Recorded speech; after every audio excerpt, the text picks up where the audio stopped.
Well, hello and welcome to the SPAG Dialogue, a series of webinars that aims to address relevant and current topics in the healthcare sector. Thank you for joining the second webinar in the COVID series. Today's session is about sustaining public health systems through effective communication, where presenters will deliberate upon the current problems with public health systems around the world and discuss practical solutions to overcome them. They will also shed light on how effective communication is essential in sustaining these systems. This event has been organized by SPAG, a healthcare communications firm in association with the George Institute for Global Health, India, and our media partner, Health Issues India. I'd like to give you a brief idea about the flow of the event before we start. The panel discussion will be held for a duration of 35 to 40 minutes, after which we'll reserve about 15 to 20 minutes for question and answers. Our attendees today can ask their questions either by typing into the Q&A box, posting comments on Facebook Live, or by raising their hand on Zoom, wherein we will allow you to talk and unmute you so that you can ask your questions. So without further ado, let's first introduce our distinguished panel. Well, joining us today from the United States of America is Denise Gray-Felder. She's the president of the CFSC Consortium. Denise has been a leader in communications for non-profits working in health for more than 3 decades. She's currently the president and CEO of the Communication for Social Change Consortium, a non-profit she founded with a major grant from the Rockefeller Foundation in 2003, where she was also vice president of communication and administration for 9 years prior to launching the CFSC Consortium. Denise has also been the chief communication officer for Michigan Medicine, a public relations practitioner for AT&T for 16 years, and a reporter and editor. Thank you for joining us, Denise. We also have with us today on the panel, Professor Vivekanand, who's the executive director of the George Institute for Global Health, India. Professor Jha is a James Martin Fellow at the George Institute for Global Health, University of Oxford, and the president of the International Society of Nephrology. He has worked with many organizations, including the WHO, to develop clinical practice guidelines and advocacy papers, and has lectured extensively around the world. Our third panelist today is Anjali Nayyar, Executive Vice President of Global Health Strategies. Anjali has more than 18 years of experience in global health issues. Presently, she serves as an external advisory group member of Bill and Melinda Gates Foundation, India Policy, Advocacy and Communication Strategy.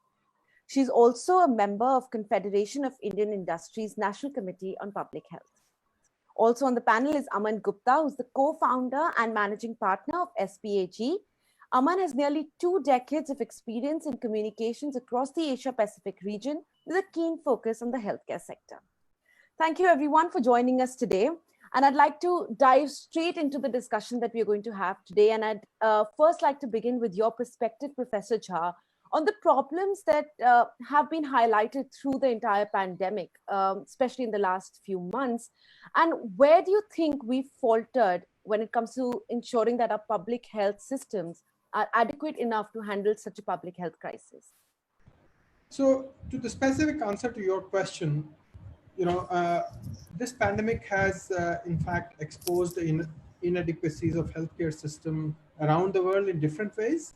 If I take the example of my own country, which is India, we have seen our inadequacies in preparedness, in analysis, in response, and in resilience. More than anything else, it has exposed as never before our failure to develop a robust primary healthcare system.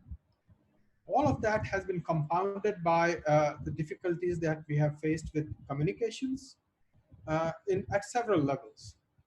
Now, the first thing to say is that the infectious disease mechanism failed us spectacularly. This failure is also global, especially in India and in many other countries. There was a phenomenon of us closing our eyes and maybe thought that this is happening somewhere else and maybe it cannot happen to us and it will just go away if we turn our back to it. Of course, we don't understand a lot about the virus even today, But it's fair to say that we do know a lot as well, which gives us sufficient ammunition to be able to mount adequate and informed response, which unfortunately hasn't happened in many, many parts of the world. This is not to say it's true for everywhere, but true for sure for many parts of the world. Now, one of the things that happened is that we did not recognize the uncertainty, and this meant that we did not think of all possible scenarios. Starting from the initial modeling exercises, individuals, groups put out their own models as if that was the only version of the truth. And what it teaches us is, more than anything else, is humility, that we need to remain humble and we need to be prepared for understanding all kinds of uncertainties. I did mention about the primary healthcare system, but even there are actually success stories. Even within India, we have all heard the example of the model adopted by the state of Kerala, which is one with a robust primary healthcare system, and their performance obviously has been something that has been recommended to be followed by others. I think the failure in communication is something which is important, I think useful and pertinent to this particular webinar. We have had a chaotic messaging. We have had an absence of scientists and public health experts with responsible statements. And these contradictory, totally opinion-driven statements have served to cause confusion. I mean, some of the examples are a desire to be seen to be doing something, which led to some totally dubious kind of recommendations. For example, recommending the use of hydroxychloroquine for healthcare workers, which has a decision which has been panned in several ways. In the end, I would like to say that the total focus on healthcare response to COVID-19 problem has meant that it has excluded everything else. Even a normal delivery during these circumstances has become a medical emergency.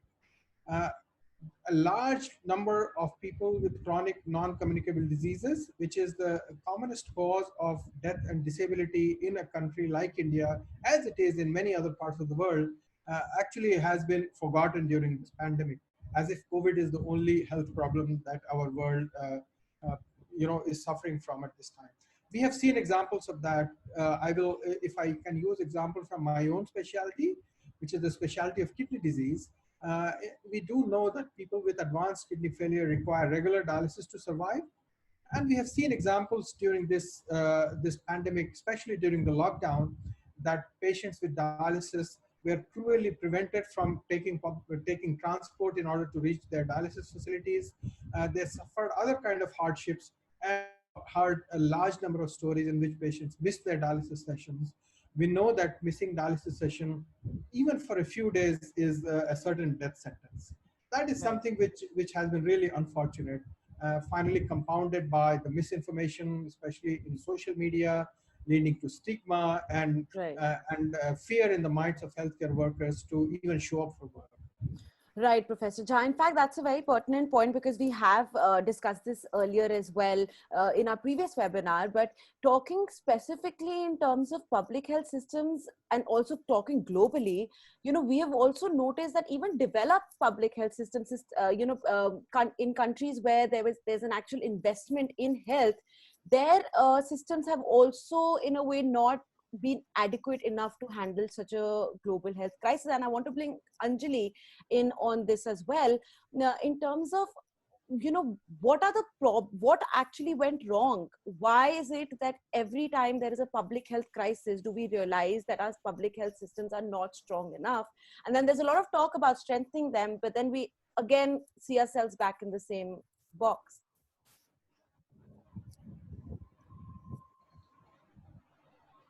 So I won't put a word like wrong or right to it as such.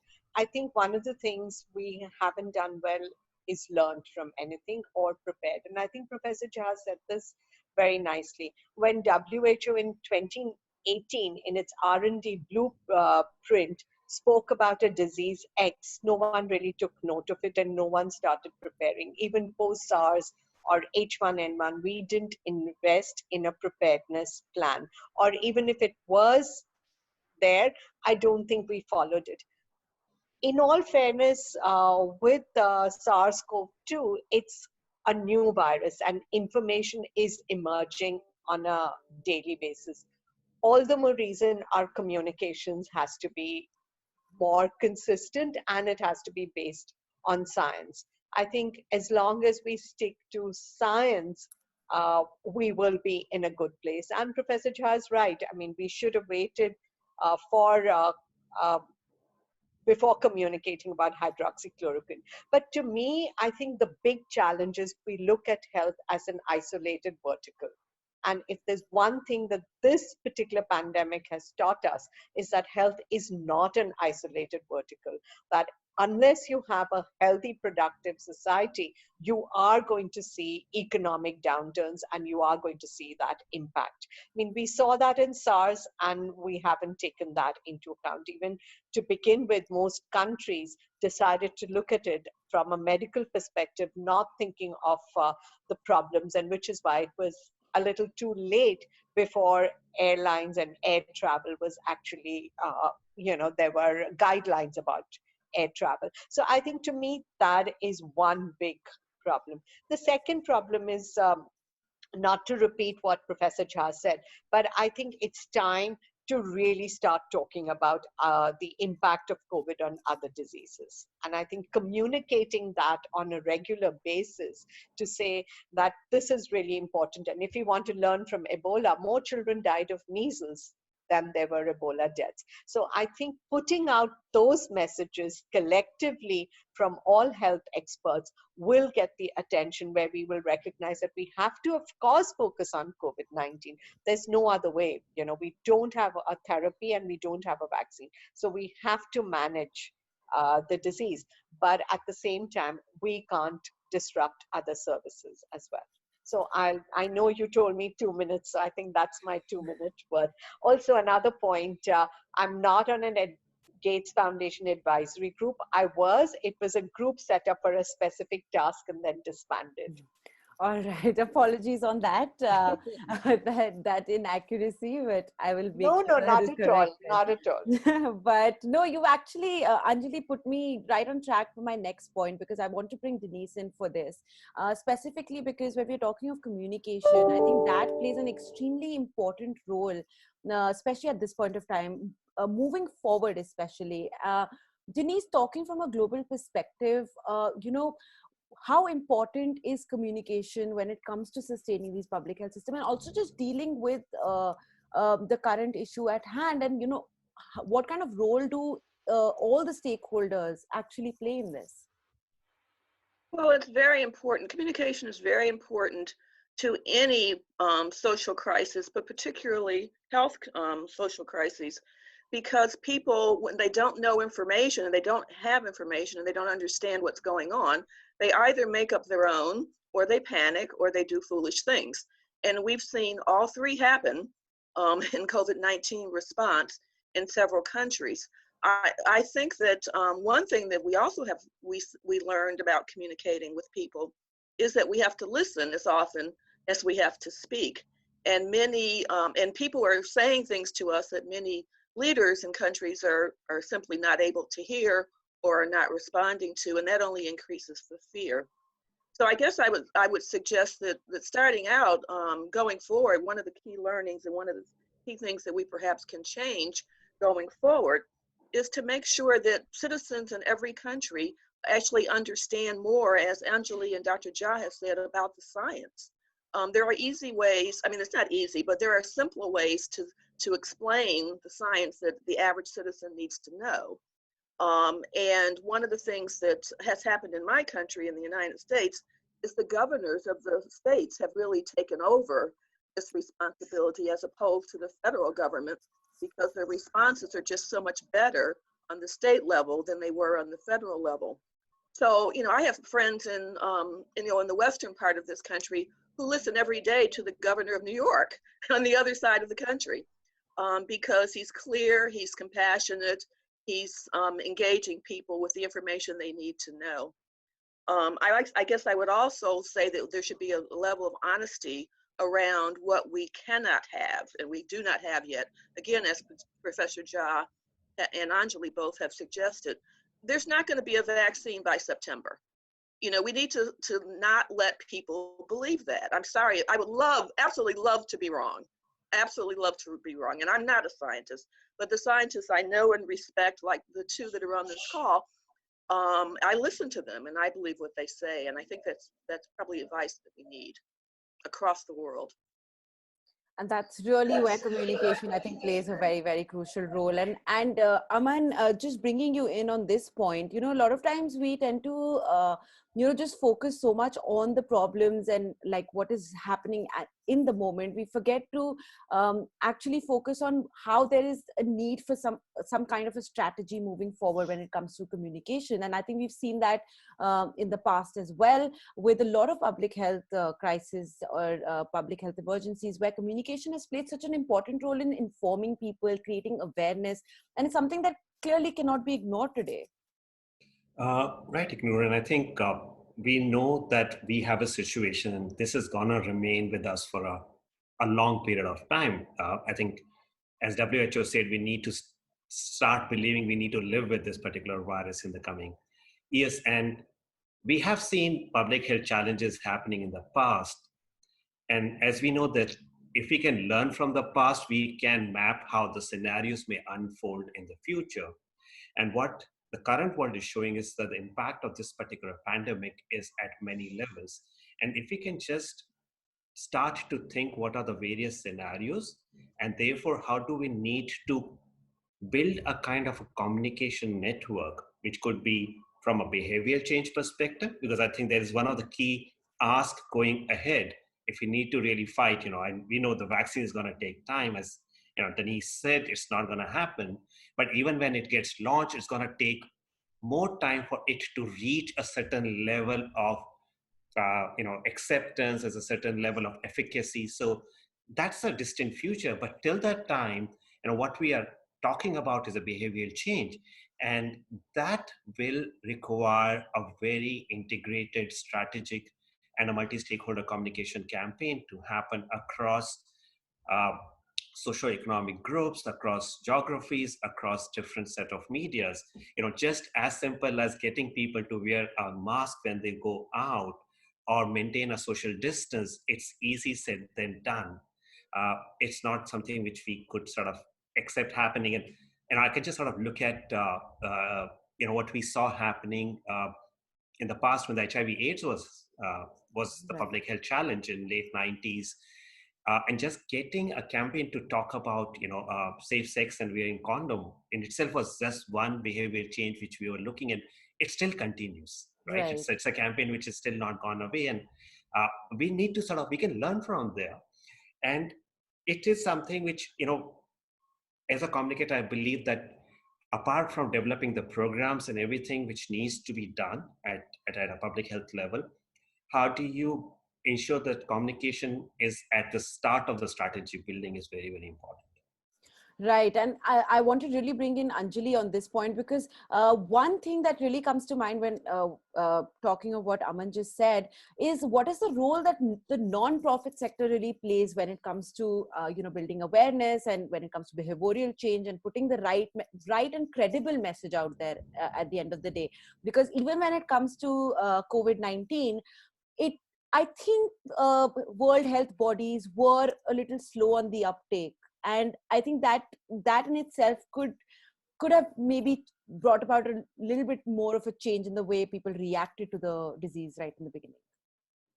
Well, to that, I think I may be an outlier here. I think this is one time where the world bodies have reacted pretty fast, and they have reacted together, and that could be because it moved from China to Europe and US, and it's the first world countries that are really impacted.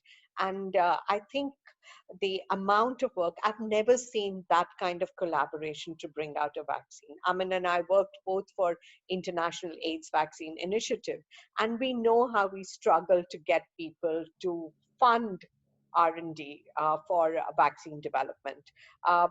But that apart, I think when we talk about behavior change, yes, the not-for-profit sector has done a huge amount of work on the ground. And where they've been successful is that they've been able to involve communities, and they've been able to involve champions to bring that global narrative. So it's been like a two-way system where communities feed into the global narrative and the global narrative feeds into the local narrative. But I think we've got a lot to learn from the for-profit sector also. The way for-profit sector changes behavior for a particular product is what we need to do here. We need to learn here. I think one challenge with COVID-19 really has been is the new information that emerges every day. And so how do you wear a mask? And you've got to protect yourself because the droplets are going forward, they don't go as much sideways. So I think these are all the new things. How long do the droplets stay on the surface? How often do you need to clean the surface of everything you touch? That's all new information, and people are adapting to it on a daily basis. We also have to recognize that there are countries where I don't really like the word social distancing, but where physical distancing is not possible. And there are people who have to go out to work.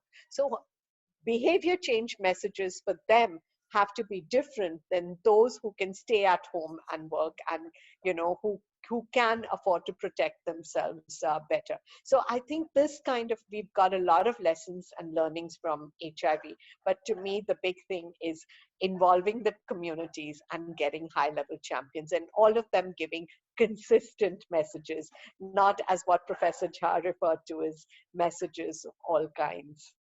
Right. And communications professionals have a huge role to play.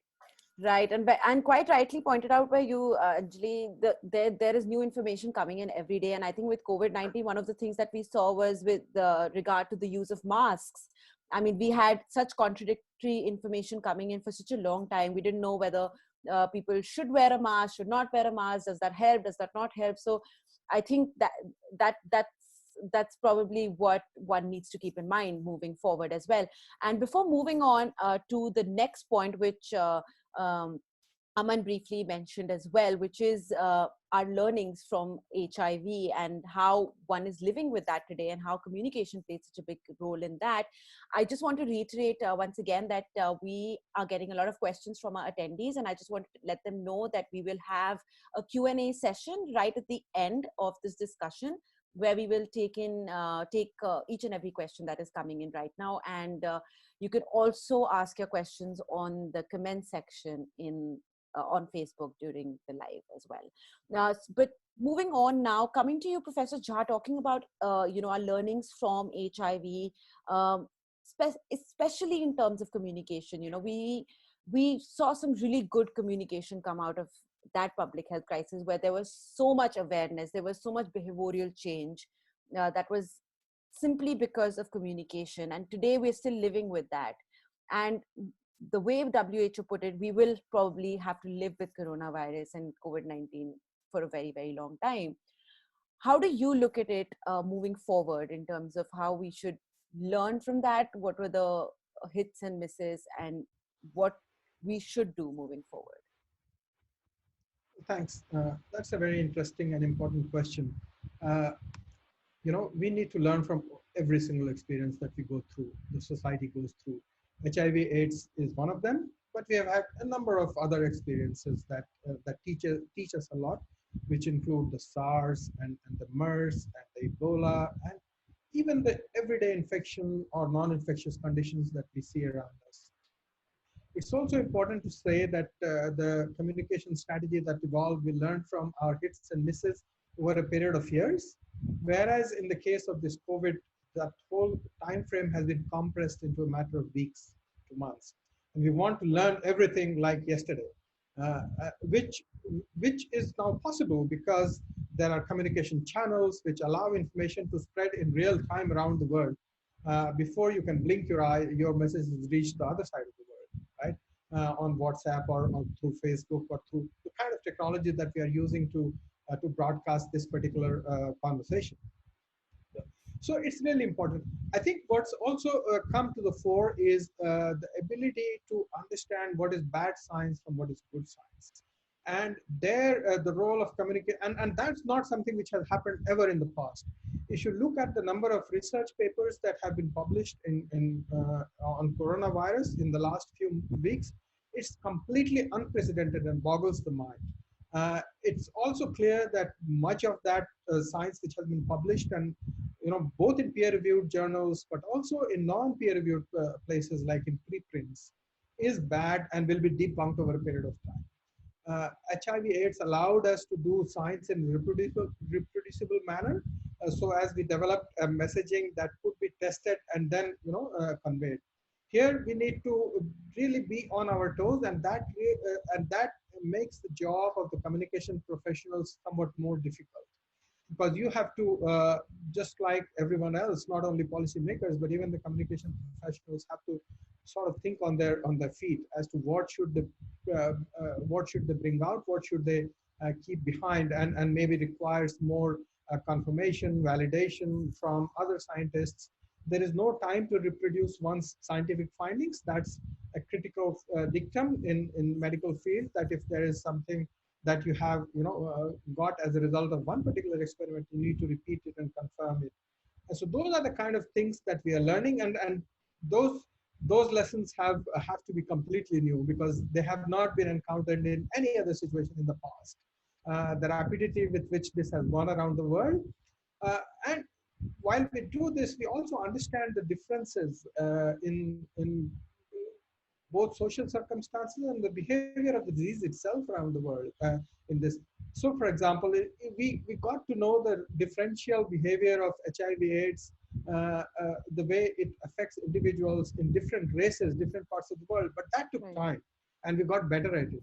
We don't have that that sort of time right now, and so it's a completely new paradigm for both scientists and researchers, but also communicators. And I think so far as communication is concerned, a lot of responsibility also needs to go to the scientists and to the healthcare professionals. They need to be really transparent, and they need to tell when there is uncertainty. They need to say, look, guys, this is what we are finding, but this is uncertain at this point. We need to know more about it, but here it is out there for you to understand that you're making some progress. Right. And also one point that I want to bring up over here, for which I like to bring Denise in, is the whole stigmatization that surrounds something like COVID, like something that even followed HIV. That is something that also needs to be fought through communication, that there is no stigma attached to the disease, that the people who are who were HIV positive earlier and who are now COVID-19 positive, they are treated differently in society. We are already seeing that happen and play out every single day. And communication, of course, plays an extremely important role in battling that as well. Denise. Thanks. Yeah, I think that there's a couple of points. One is that effective communication is never one way. So it's never just behavior change, telling people you must do this, because those people who feel like they're not accepted as part of a society will automatically say, well, there we go again, the people in power telling me how to live my life. And what we've seen with COVID-19 in particular, which I think has been surprising, and people will learn the need to have a social change agenda as well as a behavior change agenda, is that at both ends of the spectrum, very, very wealthy people and very, very poor people are feeling like they're not being heard. Wealthy people because they want to get back to their lives the way they have always enjoyed them, and poor people because they recognize that I am being, the disparities in my health because I'm a Black or brown person. I don't have any insurance. If you're in a country that requires insurance, I don't have access to hospitalization if I need it. And by the way, if something happens to me and I get very ill, I may or may not even have access to a hospital bed, because people have been not given hospital care based on who they are, where they come from, their income levels. So I think that socialization is a very, very critical part of any response. And we've actually done it better, I believe, with HIV and AIDS. When we start talking about a vaccine at the Rockefeller Foundation and Consortium decades ago, it was with the notion that how people believe and believe in vaccines must be brought into this. One, two, how people's attitudes and beliefs about homosexuality or heterosexuality or bisexuality, all of those cultural and social norms must be brought into consideration. And I have yet to see that so much with COVID-19, but it's very understandable because it's a pandemic. In a pandemic, you just need people to get well. And we all understand that. We need people to stop doing dumb stuff. And we understand that. Right. And, moving forward, what are the things that, one can actually look at in terms of dealing with this, before, of course, that one needs to obviously work on strategy, but what are the things that immediately do you think, Anjali, we can actually put in play when it comes to dealing with this crisis? I think the first, I totally agree with Denise about the socialization. I think the one thing we need to do is to understand what people think is their risk perception, and we haven't done that. And also, again, like Denise said, that we've been just moving from one thing to other. The first thing is make sure people get well, make sure we keep the mortality rate down, make sure we have enough beds, ventilators. And it's been kind of a reactive. You're reacting to something every single day.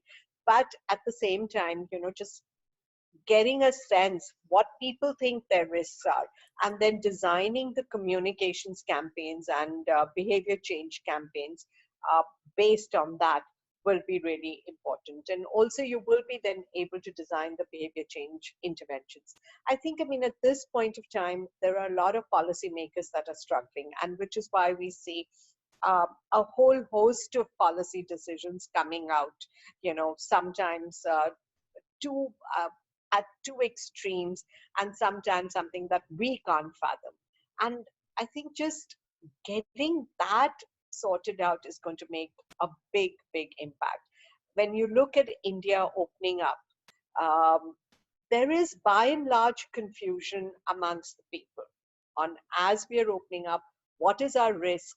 How are we supposed to tackle it? How are we supposed to address it? So doing a rapid assessment and getting those messages out to people will be very, very important. And again, I have to say that there is a divide again over here. There are people who are far more privileged, and the messages for them have to be different.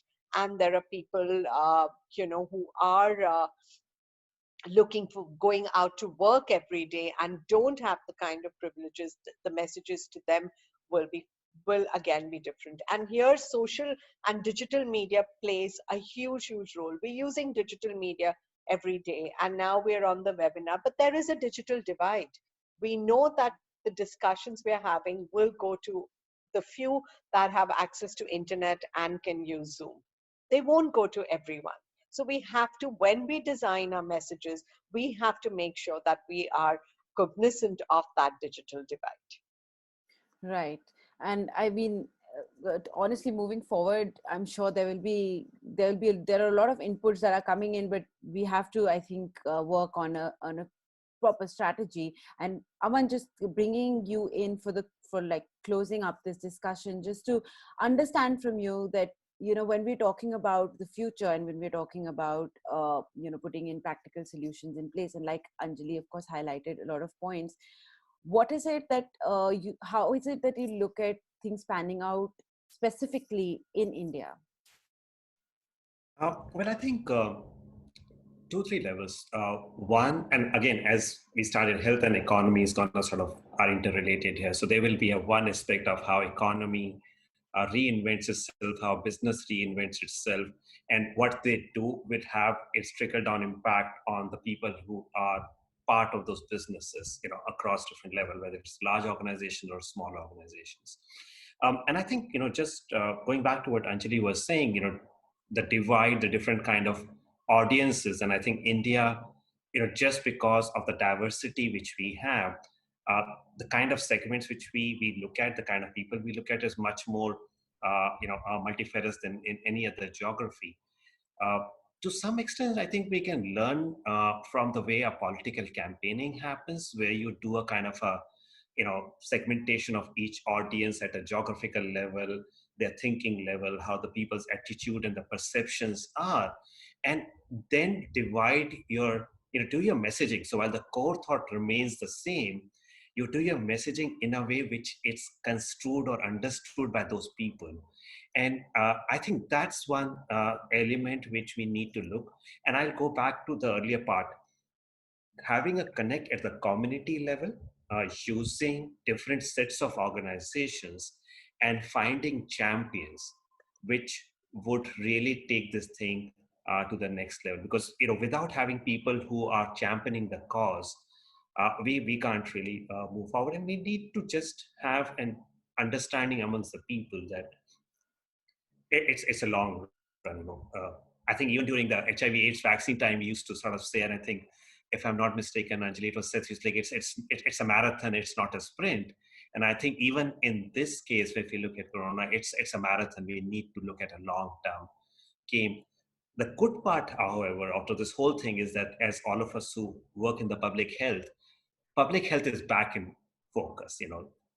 Couple of years back, it started to not remain at the center of policy conversations. It was sort of saying, okay, things are okay. Nothing's gonna go wrong on the health side. But what it has brought is that, you can't take health for granted. You need to continue to invest and continue to focus on public health across different levels. I hope Absolutely. it continues to stay like that, Aman. We tend to, from what I've seen in the past, well, not a pandemic really, but past outbreaks, we forget. Exactly, Anjali, I'm hoping so too. Yeah, and that's where communications need to stay. We need to keep beating need to have that drumbeat, constant Yes. drumbeat. Exactly. Absolutely. And I'm sure if we keep discussing this discussion could go on all day, because I'm sure that, there are so many different aspects to just this one issue as well. But just bringing you all in for closing statements, Professor Jha, just to wrap up this discussion, your closing point of view.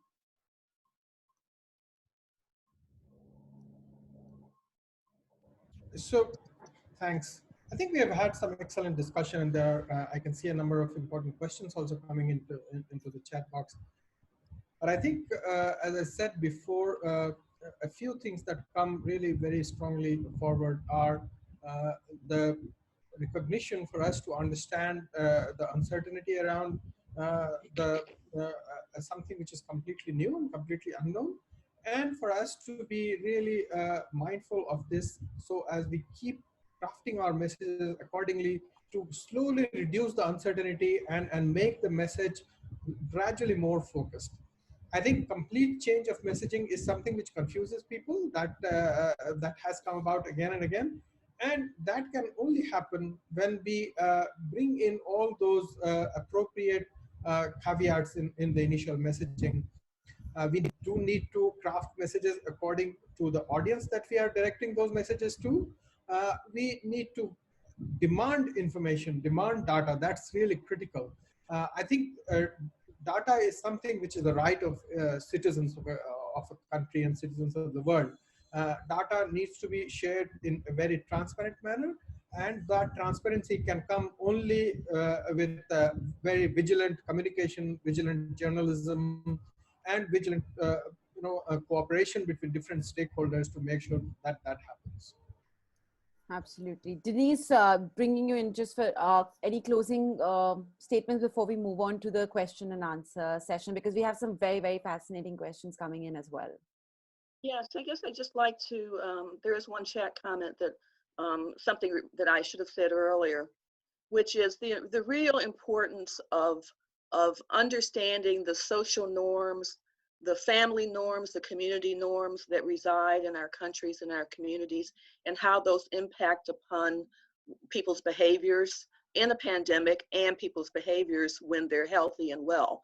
And we're seeing some very strident examples of how people misbehave in terms of those of us that are making the judgments. For example, religion, the role of religion in people's lives. That there are some communities where when a family member or a close friend dies, you simply are not going to leave him or her in a morgue in a hospital because it's a pandemic and you shouldn't get close to that dead body, or the hospital won't let you in. And that's what's happening in countries like mine, that families are being told that they cannot bury their loved ones. Perhaps that is very good public health advice. I'm not doubting that, but we also have to take into consideration the fact that these are the very tenets upon which people live their lives. That I say goodbye to grandma, I give her a religious ceremony, I put her in the ground, and we go home and mourn. So we have to help people, we have to listen to people and understand how we can come up with alternatives now that the world is changing and we're going to have to live differently, and not make judgments about what they believe in and how they act. Absolutely. I think we should jump right into the questions now, because there are so many of them coming in, and I just want to reiterate that we will be spending about 15 to 20 minutes taking these questions. So if there's anybody who wants to put in more questions, they can do so by writing into the chat box, writing into the Q&A box, or commenting on our Facebook Live. You can also raise your hand and we can allow you to speak in case you want to ask your question in person. So just starting from Sanjeev Kumar, who had a question right at the beginning of our discussion, in fact. He's saying the IPC component is problematic here as we shift to online digital communication, training and engagement. What kind of policy tweaking is required to ensure the on-ground communication, specifically IPC, works really effectively and efficiently? We have been doing IPC with the same set of inputs, frameworks, tools and materials and processes, and this needs to change. Will it? How? And what specifically?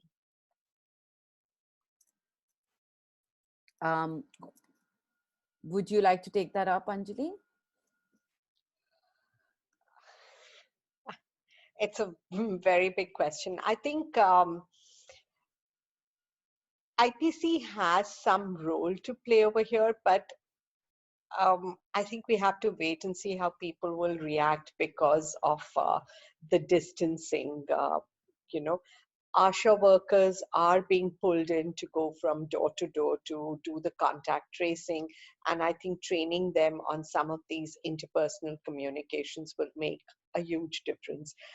Like I said, we also don't know as yet how people perceive their risk. So it might be a good idea to do a quick assessment and then design the tools accordingly. I think WHO is looking, and there are so many new technologies that we can use, even if we don't want to, when we want to do IPC. I think there are, there are some examples, not necessarily for COVID, but for other diseases where they, in other countries where they're looking at chatbot, where WhatsApp has been, WhatsApp platform has been used. I mean, I could go into it. Community radio, we know, plays a huge role. So we can combine those communications technologies along with the forms of IPC. I'm not sure any policy that needs to be tweaked, but certainly some guidelines will have to be put in place for the trainings. Right. In fact, we have another question coming in regarding misinformation surrounding COVID-19. The question is, will the misinformation surrounding COVID-19 amplify the misinformation we were seeing before the pandemic? Denise, would you like to take that off? The simple answer is yes. Any miscommunication is harmful to the positive communication you're trying to have people grab hold of. I think that it's important to always push back and question on misinformation, where people's sources are, why they believe what they believe, and get to the root cause, because most often in my experience, it's not been what the person is actually saying that they believe in their gut, it's something else. And so, the notion of understanding what people's attitudes and beliefs are and really probing on why they are believing that misinformation is one thing. The second thing is that in the case where there are governments or formal structures or medical professionals who are just delivering misinformation or incorrect information, I prefer to say, you must respond immediately. If incorrect information is out there, then an expert has to immediately, or a group of experts, or all of us have to say, I mean, which is the bleach example, which Dr. Jha responded to immediately. Earlier, we responded rather immediately in this country, and it went wild in social media with people, you know, saying the pitfalls of ever considering drinking a bleach substance. You know, the pediatricians, for God's sake, came out. I thought some of their heads were going to explode, with the possibility that, you know, all these years of telling people not even to put bleach on your washing machine at a level where a small child could even reach it, much less now talking about having people drink it. So the immediacy of the response is really, really important, as well as the thoroughness. I think on this, I would like to sort of add further to what Denise said. So one is responding, but also I think it's very important to have a very strong listening aspect when a situation like this is happening, because if we just look at the number of conversations happening, they go into millions on a daily basis. And within that, a rumor or a misinformation may not constitute a large percentage, but something which could go viral. So we have seen that happening on few places like a WhatsApp. You know, they have taken certain measures to see how information doesn't sort of move and go viral. But interestingly, you know, we just did a quick research last week for a project which we're doing around the COVID-19. One thing we saw across Southeast Asia is that if we look at the number of original tweets versus the number of retweets, the number of retweets is about 70% of the number of tweets which are happening.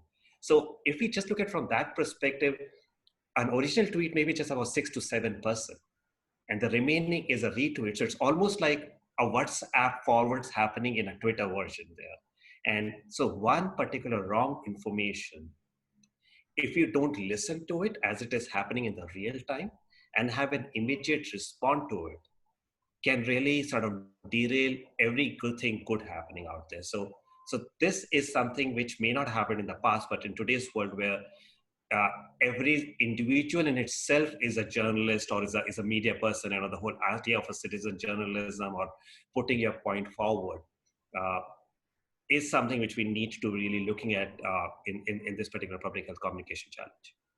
Right, absolutely. And so we have another question that is coming in now, which is regarding, which is by Parul, that she's saying that vaccine is always a challenging issue, and with India likely to be a testing center as well, what specific consent and information challenges are there?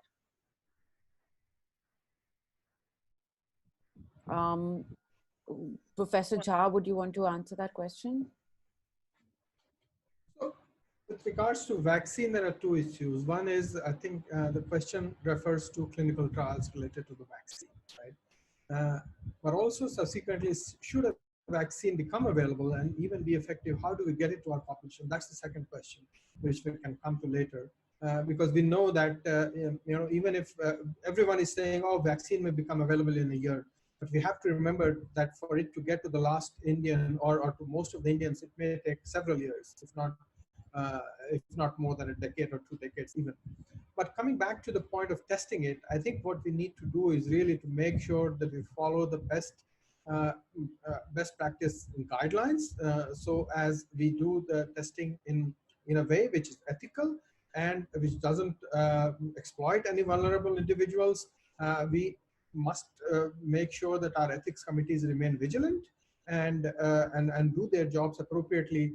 And I think what we need also is for the researchers and the scientists who are involved in these trials to stay true to the mission. What are they after? They're after seeking the truth, but they're after seeking the truth which doesn't put anyone in unnecessary harm's way.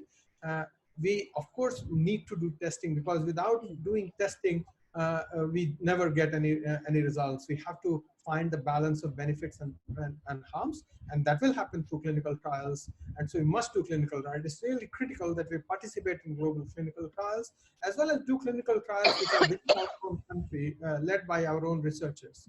So both of those are important. So I would bat very strongly for clinical trials done in an ethical, just, and scientifically rigorous environment. Absolutely. Yeah, Anjali, you want to come? Yeah, and to add, it's not just clinical trials for vaccines, but even if you want drug therapies, we don't have a particular specific drug therapy, and there are other therapies that have been repurposed. So we need to do the clinical trials for that. Unless we don't do clinical trials, we neither are going to have a treatment nor a vaccine to prevent it. So yes, I absolutely agree. They should be done in an ethical manner to the highest standards of clinical studies, but we need the clinical trials. Absolutely. In fact, there's a question that's coming in. Sorry, if I can just add Yes, to that. yes, please continue. That's just one place where our funding bodies have actually failed us. All around the world, funding agencies are announcing schemes for new studies, new clinical trials, which will find the right answer to these kind of questions that Anjali mentioned, both about drugs, repurposed drugs, and new treatments also, like vaccines and so on and so forth. I think it is one of the responsibility of the communicators to raise this issue and put the feet of our funding bodies and our science policy managers to fire to make sure that they see that this part is equally important as they also struggle to provide clinical care. Absolutely. Aman, there's a question coming in for you. It says that have we not learned from past epidemics and pandemics, and why has that happened, first of all? And secondly, are we as communication professionals to look within and question ourselves first? Well, I think it's just a matter of time. So when something is happening, you learn from it. But when the situation hits you, it takes some time to go back into the history and say what were there. So I won't say that we haven't learned from it, but sometimes the immediacy of an issue and certain newness of the issue which is happening, to adapt the learnings to that particular situation takes some time. As a communicator, I think we continue to play the role, and yes, it's important for us to continue to look internally to see how can we remain relevant and how can we become better and align ourselves to the new changing needs. And within that, I think the biggest change which we have seen happening, and I think we haven't really done it since totality, was the adaptation of technology. How is the social media and the conversation in the online space happening? The world is so much more complex, and they're really using the aspects of data science, data analytics, and bringing them to the forefront of communication. I think there is a long way to go. That's one area which I personally believe we should have done much more in the past, and it could have really helped us right now. But that's one area which we have not really done enough, and other industries might have benefited much more than people in the communication ecosystem. Absolutely. Can I just add something real quickly to that? Sorry. Yeah, Denise, of course. Just the communication channels, I agree with everything that Aman said. Just wanted to add is that the listening part of communication has been not great in some issues in the past. And if we've learned I hope that if we learn anything from this pandemic, it is understanding where people get their sources of information from and how they respond to those sources of information. And it's not just through social media or mass media or what your president or prime minister says. It's, most often for health issues or family issues, it's going to be a family member or a close friend or a neighbor. I just look out my window every morning and see the people that are congregated in their block that I've never even seen before in 20 years of living in this neighborhood, who are now exchanging information about COVID-19 and all kinds of other things. And so we really need to understand the value systems the norms, the attitudes, the belief systems that people are sharing among themselves at an interpersonal level, not necessarily from a top-down level where somebody in the government is telling you what you should or should not do. Because I hear that. Maybe I respond to it. Maybe I go on social media and laugh with my friends or either applaud with my friends one way or the other. But does it really change how I behave? If it's what really oftentimes will change how I act is what the people that I trust are saying and doing. Absolutely. In fact, there's one more question that's coming right now. We have about another 5 minutes or so that we can spare to the Q&A session, and we still have a few unanswered questions. But this one, I'd like to bring this again to you, Denise. Stigma and discrimination is a big issue with positive people. It's also something that we spoke about earlier in the webinar. The question is, how can one avoid it? Because sometimes it appears from healthcare providers themselves. Wow, great question. I'm not sure I have a simple answer to how to avoid it, other than as far as I'm aware of, my years of working with healthcare practitioners, that every Hippocratic oath and every license that they've agreed to prohibits you discriminating against anybody based on any elements of one's lifestyle choices or biology or gender or race or ethnicity or anything. So I would say I would love to continue this conversation offline if the individual is willing to do that. And if there's specific examples that you're aware of in specific countries, then we should work together to try to make sure that people know that's happening, both people in an official capacity as well as in an informal capacity, because that's just simply not acceptable. Absolutely. One more question that I think we'll take in before we wrap up this absolutely fascinating session. How many of our communities really understand symptomatic and asymptomatic cases of COVID? And have we been effectively able to communicate simple information such as this? Anjali, do you want to take that up? 1 second. You're on mute. I don't think we've done a good job about communicating around COVID. And it could be because we're racing against time and our focus is just to keep people well and safe. If you look at it, people don't even have masks. And the other day on social media, I was seeing messaging that people haven't got it. We've gone back to keeping our masks at the chin so that it's easier for us to talk. And, spitting is back in some of the public places. So I think asymptomatic cases, a lot of us don't understand. So this is where just translating complicated issues into simple communications messages is going to be the challenge for communications experts. Absolutely. And in fact, just before we wrap up, going back to what, the point of this webinar was, and that is that while we're talking about sustaining public health systems through effective communication, what are the learnings that we take with us, especially after the last 3-4 months that we've seen of the way the pandemic has spread, also in the way communication has been rolled out around the pandemic. What are our learnings? And if I could just quickly come to all of you and just take in some closing statements before we wrap up this this discussion. So starting with you, Professor Jha.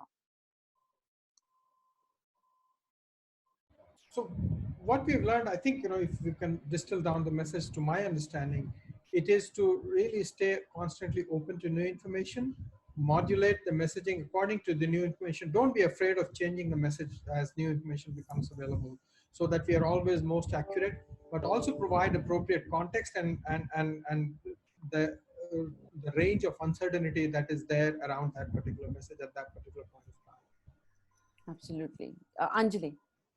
Yeah, to me, I think the big challenge is that the big learning really here is that communications cannot be a one-way street.